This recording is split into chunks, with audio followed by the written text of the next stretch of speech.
Sa mapagpalang araw po sa ating lahat. Ako si Godfrey Quizon and this is my devotion for the day, February 6. So, ang topic po natin for today is ano ang requirement para makapasok sa kaharian ng Diyos? Born of water. So, ang ating scripture po for today is John chapter 3 verse 5. So, aking pong babasahin. Very truly I tell you, no one can enter the kingdom of God unless they are born of water and the Spirit. So, marami pong mga biblical scholars or scholars na nag-aaral and nagkaroon ng mga own interpretation nila about dito sa sinabi ng ating Panginoong Jesucristo. Dahil isa to sa pinakamahalagang topic, if not yung pinakamahalagang topic na tinatalakay ng Bible, na kung saan para daw po ay makapunta sa or maka-enter sa kingdom ng ating Panginoon is dapat po ay sila po ay ipinanganak sa tubig and of course pinanganak ng ating Espiritu Santo. So, meron po tayong tatlong interpretations about dito, at ito po yung ating tatlong teaching po for today.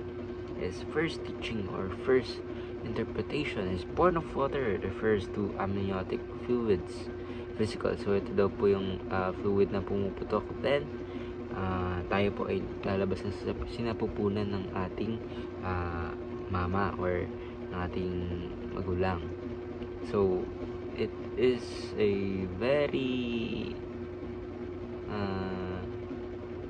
this kinda hindi ko masasabing mali ba, pero parang sa akin mali or hindi ko siya pinapaniwalaan na literal na born of water or yung fluid na nanggagaling or keep safe sa atin sa sinapupunan ng ating magulang, ng ating mama.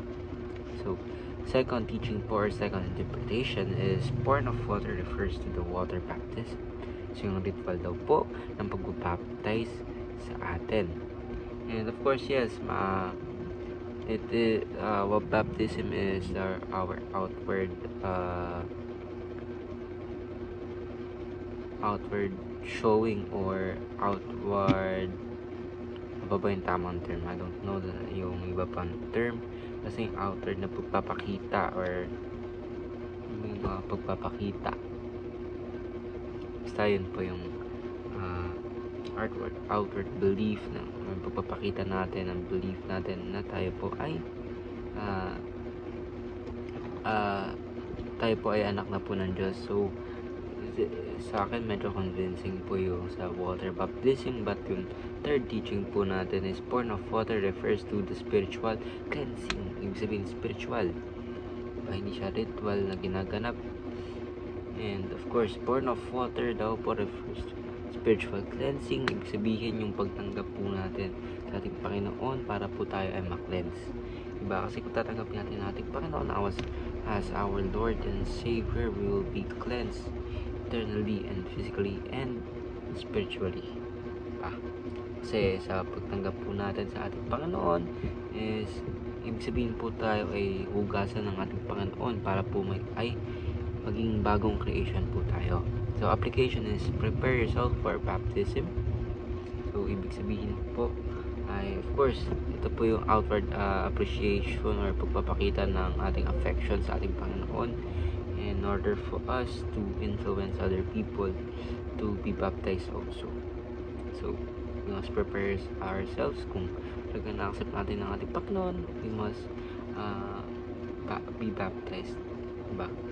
So second application is ask God for forgiveness and cleansing. So ibig sabihin, of course, araw-araw tayo nakakagawa ng kasalanan, even though ayaw natin yun as Christians. Pero of course, we must also always ask forgiveness to our Father, because lagi tayo nagkakasala. Of course, we are humans, diba? Lagi tayo natitempt ng kalaban. So that is why it is important for us lumapit sa ating Diyos and aminin natin yung ating pagkakasala we must be humble, and we must be grateful na tayo po ay lagi pinapatawad ng ating Panginoon kahit tayo po ay lagi nagkakasala. So third application po natin is offer yourself as a clean instrument for God. Ibig sabihin is in order for us to be clean, of course, kailangan po natin i-accept ang ating Panginoon spiritually as our Lord and Savior, for us to offer ourselves, diba, sa ating Panginoon, na tayo ay malinis na dahil atin po siyang pinagkakatiwalaan. We have faith in the Lord that our Lord can change us for good and to always guide us, diba, sa kung ano namang mangyayari sa buhay natin, na kung ano yung plan niya. So ayun lang po, ako si Godfrey Quizon, and this is my devotion for today, February 6. Sana po ay marami kayo natutunan. Ayun lang po, and God bless.